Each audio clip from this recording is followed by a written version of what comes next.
કેમ છો વિદ્યાર્થી મિત્રો? મજામાં? હું આપની સાથે જર્મની દર્શન મારી YouTube channel psychology and education આપ સૌનું હાર્દિક સ્વાગત કરું છું. તો મિત્રો, આજે આપણે જે મનોવિજ્ઞાનનો ઉદ્ભવ અને વિકાસમાં છે એ જર્મન મનોવિજ્ઞાન વિશેનો આપણે અભ્યાસ કરવાનો છે. ખાસ કરીને એમાં કાન્ટ જે તત્વચિંતક છે, બરોબર, એ તત્વચિંતકનું મનોવિજ્ઞાનમાં શું યોગદાન રહેલું છે એના વિશે આજે આપણે અભ્યાસ કરીશું. તો ચાલો મિત્રો,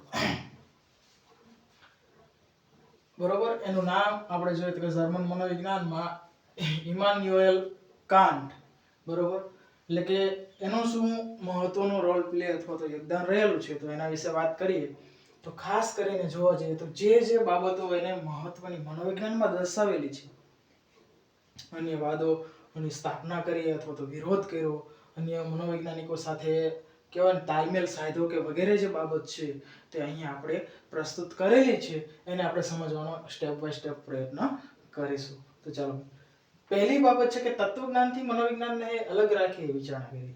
શું સ્પષ્ટતા કરેલી કે ભાઈ કાન્ટ છે એવું વિચારતો હતો કે ભાઈ મનોવિજ્ઞાનને અને તત્વજ્ઞાનને એવું નથી કે તત્વજ્ઞાનમાંથી હે મનોવિજ્ઞાન અલગ પડેલું, બરોબર. એને તત્વજ્ઞાનને પણ અલગ ગણ્યું અથવા માન્યું અને મનોવિજ્ઞાન વિષયનો પણ એક અલગ રીતે જ અભ્યાસ કરવા પ્રેરાયો હતો. એટલે એટલા માટે એને અલગ રાખીને એ અભ્યાસ કરવાનો પ્રયત્ન કરેલો હતો. આમ જોવા જઈએ તો કે એની જે વૈચારિક દ્રષ્ટિએ આમ કેવો હતો હ્યુમનો અનુગામી, કારણ કે એને સાહચર્ય ઉપર છે, બરોબર, મનની બાબત ઉપર છે ભાર આપેલો હતો. એવી જ રીતે કાન્ટ પણ ક્યાંક ને ક્યાંક અમુક જે મનની બાબતો ઉપર છે, બરોબર, સાહચર્યની જે બાબતો સાથે સંકળાયેલો છે, પ્લસ પ્રત્યક્ષીકરણની સાથે પણ સંકળાયેલો છે, અને જે સમષ્ટિવાદીઓ હાલ આપણે જોઈએ તો એમને જે એમની સાથે પણ સંકળાયેલો છે. એમને જે વિચારો આપનાર જે એમ કહેવું હોય તો હ્યુમ છે, પછી આ બરોબર કે કાન્ટ છે, દરેક જે તત્વચિંતકોનો એક ખૂબ મહત્વનો ફાળો રહેલો હોય છે એવું આપણે કહેવું હોય તો કહી શકાય છે.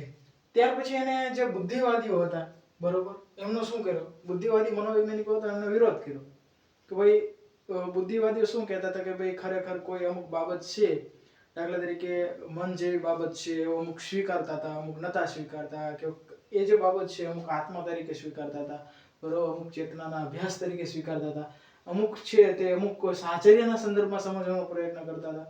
તો જે બુદ્ધિવાદીઓએ ક્યાંક ને ક્યાંક પોતાના વિચારો પ્રસ્તુત કર્યા, એનો ખરેખર જે કાન્ટ છે એનો વિરોધ કરેલો હતો. અને ખરેખર જે વ્યક્તિ આમ કહેવાય તો જે તત્વચિંતક છે એને અનુભવવાદ છે એનો સ્વીકાર કરેલો હતો. એ વ્યક્તિ ક્યાંક ને ક્યાંક અનુભવમાંથી શીખતો હોય છે, બરોબર, અને આગળ વધતો હોય છે. ત્યાર પછી આપણે વાત કરીએ કે માનસિક જે કે ઘટનાને શરીર અને મનની ઘટના ન સમજે. શું અત્યાર સુધી આપણે શરીર મનોવૈજ્ઞાનિક દ્રષ્ટિએ જોવા જઈએ તો જે તત્વચિંતકો આવી ગયા, બરોબર, એ તત્વચિંતકોએ ક્યાંક ને ક્યાંક શરીર અને મનને એકબીજા સાથે કોલાબરેશન અથવા તો સંબંધ છે સ્થાપવાનો પ્રયત્ન ક્યાંક ને ક્યાંક કરેલો હોય.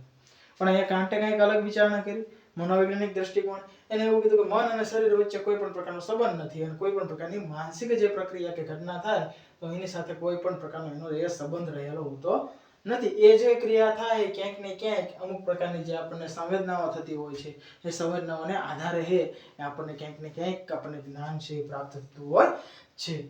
એમાં જેને વાત કરી કે જે આપણે કહેવું હોય તો કે આ જન્મદ અવાજ, બરોબર, કે જન્મ થયા પછીના જે સમયગાળામાં બાળક અથવા તો વ્યક્તિને જે કંઈ અનુભવ થાય, સંવેદનીય અનુભવ થાય, બરોબર, જે જ્ઞાન પ્રાપ્ત થાય એ બધું જ જ્ઞાન છે કાળ અને અવકાશના સંદર્ભમાં જે સંવેદનની ગોઠવણ અથવા તો ચોકઠાના સંદર્ભમાં જોવામાં આવતું હોય, એને અલગ અલગ વિભાજન કરીને કે ભાઈ તમે જે તે વસ્તુ, વ્યક્તિ કે પરિસ્થિતિ, ઘટના વિશે જોવાનો જે પ્રયત્ન કરતા હો છો, એના વિશેનો જે પ્રયાસ કરો તો કાળ અને અવકાશને આધારે ભાઈ એ સમયગાળામાં કેવો તમને અનુભવ થયો હતો, હાલ તમને કેવો અનુભવ થઈ રહ્યો છે, તો બંનેનું કમ્પેરિઝન કરતા હોય, ક્યાંક કન્ડિશનિંગ કરતા હોય, કન્ડિશનિંગ કરીને તમે સંવેદનનો એક ચોક્કસ ગોઠવણ કરીને એનો એક અનુભવ તમે કરતા હો છો. ત્યાર પછી એને એ પણ બાબત એને સ્પષ્ટ કરી કે ભાઈ જે આપણને જ્ઞાનેન્દ્રિયો દ્વારા જે અનુભવ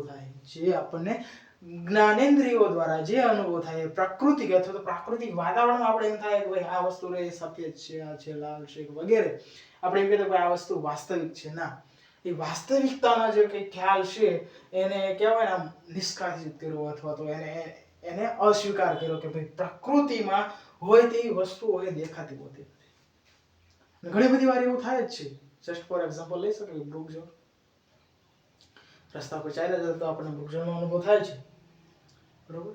તો એ એક આંખનો ભ્રમ છે, ઇલ્યુઝન, કે આમ કહેવાય ને એક પ્રકારનો ભ્રમ આપણે કહેવું તો કહી શકાય. તો ભ્રમની સાથે સાથે અમુક દરેક પ્રકારના જે અનુભવ હોય, અનુભવોની સાથે સાથે વ્યક્તિ એ પોતાના ક્યાંક ને ક્યાંક બાબતો સાથે એ સાંકળતો નથી, એને એ પ્રકારનું જ્ઞાન પ્રાપ્ત થતું હોતું નથી. આ સાથે જ આપણે એ પછીનો જે વાત છે કે સાચું જે તત્વ વિદ્યાકીય જ્ઞાન છે એ અશક્ય. શું એને વાત કરી? તત્વ વિદ્યાકીય જ્ઞાન જે મેળવે, તત્વ વિદ્યાકીય જ્ઞાન એટલે જસ્ટ ફોર એક્ઝામ્પલ કે કોઈ આપણે કહેવાય ને કે ઉદ્દીપક છે, બરોબર. એ ઉદ્દીપકનું આપણે પ્રોપર જ્ઞાન મેળવવું હોય તો એ જ્ઞાન મેળવવું એ પણ વિદ્યાકીય દ્રષ્ટિએ, કેવી દ્રષ્ટિએ? તત્વ વિદ્યાકીય દ્રષ્ટિએ, કે એના વિશેના સંપૂર્ણ ગુણધર્મો લક્ષણો જાણી લઈએ તો પણ એ જ્ઞાન છે અધૂરું ગણવામાં આવતું, એવું કાંટ છે એ કહેતા હતા. એટલા માટે એને જસ્ટ ફોર એક્ઝામ્પલ સાથે એને સ્પષ્ટતા કરી કે ભાઈ આત્માનો આપણે પ્રત્યક્ષ અનુભવ નથી કરી શકતા, બરોબર, કે ખરેખર આ વસ્તુ છે તે આમ છે. તો એવી જ બાબત છે એને એ મનોવિજ્ઞાનને અધૂરું જ્ઞાન અથવા તો તત્વ વિદ્યાકીય જ્ઞાન જે આપણને મળવું જોઈએ એ જ્ઞાન ન મળતા, સંખ્યાત્મક માહિતી ન મળતા, એ બધી જ બાબતો એને સમજાવવાનો પ્રયત્ન કર્યો કે જેને આપણે પ્રત્યક્ષ રીતે એ જોઈ શકતા હોતા નથી. આ સાથે જ આપણે કહેવું હોય તો પહેલા જ આપણે વાત કરી કે ભાઈ અનુગામી છે પ્લસ અનુભવવાદનો સ્વીકાર કરેલો, એટલા માટે અનુભવનિષ્ઠ વિજ્ઞાનમાં આગેકૂચ છે કરેલી હતી. ત્યાર પછી એને સમષ્ટિવાદીઓને છે કે બૌદ્ધિક જે પુરોગામી તરીકે પણ એની ઓળખ થતી હોય છે.